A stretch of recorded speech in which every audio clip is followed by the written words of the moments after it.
ओम श्री परमात्मने नमः। आदरणीय भक्तजनों सादर प्रणाम। ओम श्री गणेशाय नमः। श्री सरस्वती नमः। श्री सद्गुरुदेवाय नमः। हरे राम राम राम हरे हरे, हरे राम राम राम हरे हरे, हरे कृष्ण कृष्ण कृष्ण हरे हरे, हरे कृष्ण कृष्ण कृष्ण हरे हरे, हरे राम राम राम हरे हरे, हरे कृष्ण कृष्ण कृष्ण हरे हरे। आदरणीय भक्तजनों सादर प्रणाम। हम आज श्री गीता जी के 15वें अध्याय का पाठ करेंगे। ओम श्री परमात्मने नमः। भगवान श्री कृष्ण अर्जुन को समझाते हुए कहते हैं कि हे अर्जुन, आदि पुरुष परमेश्वर रूप मूल यानी जड़ आदि पुरुष नारायण वासुदेव भगवान ही नित्य और अनंत तथा सबके आधार होने के कारण और सबके ऊपर नित्य धाम में सगुण रूप से वास करने के कारण ऊर्ध नाम से कहे गए हैं और वे मायापति सर्वशक्तिमान महेश्वर ही इस संसार वृक्ष के कारण हैं।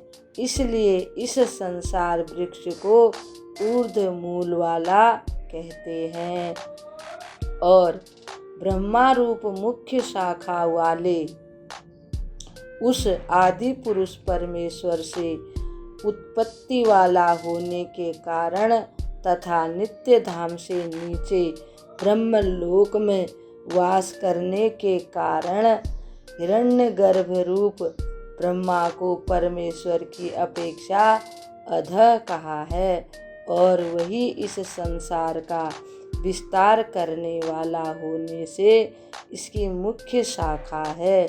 इसलिए इस संसार वृक्ष को अधः शाखा वाला कहते हैं। जिस संसार रूप पीपल के वृक्ष को अविनाशी, इस वृक्ष का मूल कारण परमात्मा अविनाशी है तथा अनादिकाल से ही इसकी परंपरा चली आती है, इसलिए इस संसार को अविनाशी कहते हैं। तथा जिसके वेद इस वृक्ष की शाखा रूप ब्रह्मा से प्रकट होने वाले और यज्ञादिक कर्मों के द्वारा इस संसार वृक्ष की रक्षा और वृद्धि के करने वाले एवं शोभा को बढ़ाने वाले होने से वेद पत्ते कहे गए हैं। उस संसार रूप वृक्ष को जो पुरुष मूल सहित तत्व से जानते हैं वह वेद के तात्पर्य को जानने वाले हैं। हे अर्जुन, भगवान की योग माया से उत्पन्न हुआ संसार क्षणभंगुर, नाशवान और दुख रूप है। इसके चिंतन को त्याग कर केवल परमेश्वर का ही नित्य निरंतर अनंत प्रेम से चिंतन करना वेद के तात्पर्य को जानना कहा गया है। उस संसार वृक्ष की तीनों गुण रूप जल के द्वारा बढ़ी हुई एवं विषय भोग रूप शब्द, स्पर्श, रूप, रस और गंध ये पांचों स्थूल देह और इंद्रियों की अपेक्षा सूक्ष्म होने के कारण उन शाखाओं की कोपलों के रूप में कहे गए हैं। कोपलों वाली देव, मनुष्य और पशु पक्षी आदि योनि रूप शाखाएं मुख्य शाखा रूप ब्रह्मा से संपूर्ण लोकों के सहित देव, मनुष्य और पशु पक्षी आदि योनि की उत्पत्ति और विस्तार हुआ है, इसलिए उनका यहाँ शाखाओं के रूप में वर्णन किया गया है। नीचे और ऊपर सर्वत्र फैली हुई हैं तथा मनुष्यों योनि में कर्मों के अनुसार बांधने वाली अहंता, ममता और वासना रूप जड़ें भी नीचे और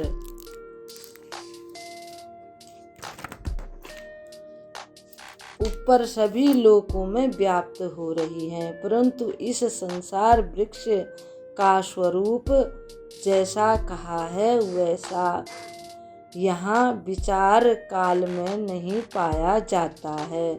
इस संसार का जैसा स्वरूप शास्त्रों में वर्णन किया गया है और जैसा देखा सुना जाता है वैसा तत्व ज्ञान होने के उपरांत नहीं पाया जाता। जिस प्रकार आँख खुलने के उपरांत स्वप्न का संचार नहीं पाया जाता है, क्योंकि न तो इसका आदि है और न अंत है तथा न अच्छी प्रकार से स्थित ही है। इसलिए इस अहंता, ममता और वासना रूप अति दृढ़ मूलों वाले संसार रूप पीपल के वृक्ष को दृढ़ वैराग्य रूप शस्त्र द्वारा काट कर उसके उपरांत उस परम पद रूप परमेश्वर को अच्छी प्रकार खोजना चाहिए कि जिसमें गए हुए पुरुष फिर पीछे संसार में नहीं आते हैं। भगवान वर्णन करते हैं, जो मोह माया से ऊपर उठकर परमात्मा के ध्यान में लग जाता है फिर वह संसार के चक्र में नहीं पड़ता, और जिस परमेश्वर से यह पुरातन संसार वृक्ष की प्रवृत्ति विस्तार को प्राप्त हुई है उस ही आदि पुरुष नारायण के मैं शरण में हूँ। इस प्रकार दृढ़ निश्चय करके नष्ट हो गया है मान और मोह जिनका, तथा जीत लिया है आसक्ति रूप दोष जिनने, और परमात्मा के स्वरूप में निरंतर स्थिति जिनकी तथा अच्छी प्रकार से नष्ट हो गई है कामना जिनकी, ऐसे वे सुख दुख नामक द्वंद्वों से विमुक्त हुए ज्ञानी जन उस अविनाशी परम पद को प्राप्त हो जाते हैं।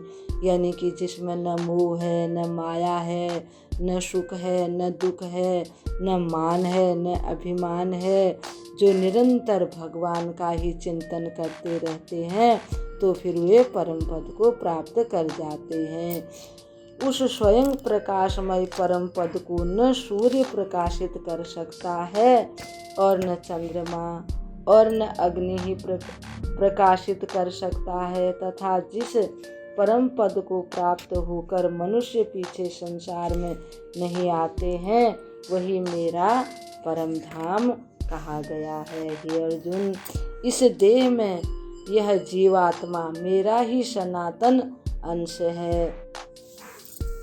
जैसे विभाग रहित स्थित हुआ ही महाकाश घटों में पृथक पृथक की भांति प्रतीत होता है, वैसे ही सब भूतों में एक ही रूप स्थित हुआ भी परमात्मा पृथक पृथक की भांति प्रतीत होता है। इसी से देह में स्थित जीवात्मा को भगवान ने अपना सनातन अंश कहा है। जैसे पानी के कई घड़े भर दिए जाते हैं तो उनमें आकाश का जो दृश्य दिखाई देता है वो सब घटों में दिखाई देता है अलग अलग, परंतु आकाश तो एक ही है। इसलिए परमात्मा कहते हैं कि मैं तो एक ही हूँ, परंतु यह इस प्रकार से मनुष्य समझता है। और वही इन त्रिगुणमयी माया में स्थित हुई मन सहित पांचों इंद्रियों को आकर्षण करता है। कैसे कि वायु गंध के स्थान से गंध को जैसे ग्रहण कर के ले जाता है, वैसे ही देहाभिमान को स्वामी जीवात्मा भी जिस पहले शरीर को त्यागता है, उससे इन मन सहित इंद्रियों को ग्रहण करके फिर जिस शरीर को प्राप्त होता है उसमें जाता है। भगवान वर्णन करते हैं कि अगर कोई मनुष्य मर जाता है तो उसका मन सहित उसकी कर्मेंद्रियां उसके नहीं मरती। वो शरीर जो दूसरा वो जन्म लेता है तो वहाँ भी उसके साथ में जाती हैं। उस शरीर में स्थित हुआ यह जीवात्मा कान, आँख और त्वचा को तथा जीव, नाक और मन को आश्रय करके अर्थात इन सब के सहारे से ही विषयों को सेवन करता है। परंतु शरीर छोड़कर जाते हुए को अथवा शरीर में स्थित हुए को और विषयों को भोगते हुए को अथवा तीनों गुणों से युक्त हुए को भी अज्ञानी जन नहीं जानते। केवल ज्ञान रूप नेत्रों वाले ज्ञानी जन ही तत्व से जानते हैं। साधारण मनुष्य लोग इसको नहीं जानते, क्योंकि यह बहुत ही गुप्त रहस्य है। इसलिए जो ज्ञानी जन हैं वही इसको जान पाते हैं। भगवान वर्णन करते हैं, क्योंकि योगी जन भी अपने हृदय में स्थित हुए इस आत्मा को यत्न करते हुए भी तत्व से जानते हैं, और जिन्होंने अपने अंतःकरण को शुद्ध नहीं किया है, ऐसे अज्ञानी जन तो यत्न करते हुए भी इस आत्मा को नहीं जानते हैं। हे अर्जुन, जो तेज सूर्य में स्थित हुआ संपूर्ण जगत को प्रकाशित करता है तथा जो तेज चंद्रमा में स्थित है और जो तेज अग्नि में स्थित है, उसको तू मेरा ही तेज जान। यानी वो मेरे कारण ही प्रकाशित होते हैं, और मैं ही पृथ्वी में प्रवेश करके अपनी शक्ति से सब भूतों को धारण करता हूँ और रस स्वरूप अर्थात अमृतमय चंद्रमा होकर संपूर्ण औषधियों को अर्थात वनस्पतियों को पुष्ट करता हूँ, तथा मैं ही सब प्राणियों के शरीर में स्थित हुआ वैश्वानर अग्नि रूप होकर प्राण और अपान से युक्त हुआ 4 प्रकार के अन्न को पचाता हूँ। भगवान कहते हैं, पृथ्वी में मैं प्रवेश करके सभी को उत्पन्न करता हूँ और मनुष्य के शरीर में प्रवेश करके मैं जठराग्नि आने के द्वारा सभी प्रकार के अन्न पचाता हूँ, और मैं ही सब प्राणियों के हृदय में अंतर्यामी रूप से स्थित हूँ, तथा मेरे से ही स्मृति, ज्ञान और सभी कुछ प्राप्त होता है, और सब वेदों द्वारा मैं ही जानने योग्य हूँ, तथा वेदांत का कर्ता और वेदों को जानने वाला भी मैं ही हूँ। हे अर्जुन, इस संसार में नाशवान और अविनाशी भी यह 2 प्रकार के पुरुष हैं। उनमें संपूर्ण भूत प्राणियों के शरीर तो नाशवान और जीवात्मा अविनाशी कहा गया है। जो मनुष्य के शरीर में जीवात्मा है यानी परमात्मा का अंश है, वह तो अविनाशी है, बाकी सभी का नाश हो जाता है, तथा उन दोनों से उत्तम पुरुष तो अन्य ही हैं कि जो तीनों लोकों में प्रवेश करके सबका धारण पोषण करता है। एवं अविनाशी परमेश्वर और परमात्मा ऐसे कहा गया है उसको, क्योंकि मैं नाशवान जड़ वर्ग क्षेत्र से तथा सर्वथा अतीत हूँ। मैं नाशवान नहीं हूँ और माया में स्थित अविनाशी जीवात्मा से भी उत्तम हूँ।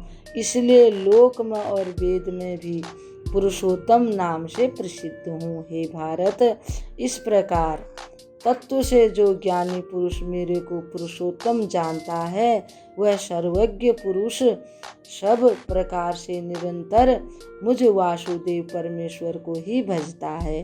हे निष्पाप अर्जुन, ऐसे यह अति रहस्ययुक्त गोपनीय शास्त्र मेरे द्वारा कहा गया। इसको तत्व से जानकर मनुष्य ज्ञानवान और कृतार्थ हो जाता है, अर्थात उसको और कुछ भी करना शेष नहीं रहता। भगवान कहते हैं कि इस प्रकार से मैंने गोपनीय अति गोपनीय रहस्य तुम्हारे आगे कहा है। अब जो इसका बार बार अध्ययन करेगा उसकी यह समझ में आ जाएगा और वह जान जाएगा कि भगवान के अतिरिक्त और कुछ भी नहीं है। भोले बाबा माता पार्वती को इसका महत्व पहले ही बता चुके हैं। अब यह यहाँ पर 15वां अध्याय पूर्ण हुआ। इति श्रीमद् भगवद गीता रूपी उपनिषद एवं ब्रह्मा विद्या तथा योग शास्त्र विषयक श्री कृष्ण और अर्जुन के संवाद में पुरुषोत्तम योग नामक 15वां अध्याय। ओम श्री परमात्मने नमः। ओम श्री परमात्मने नमः। ओम श्री परमात्मने नमः।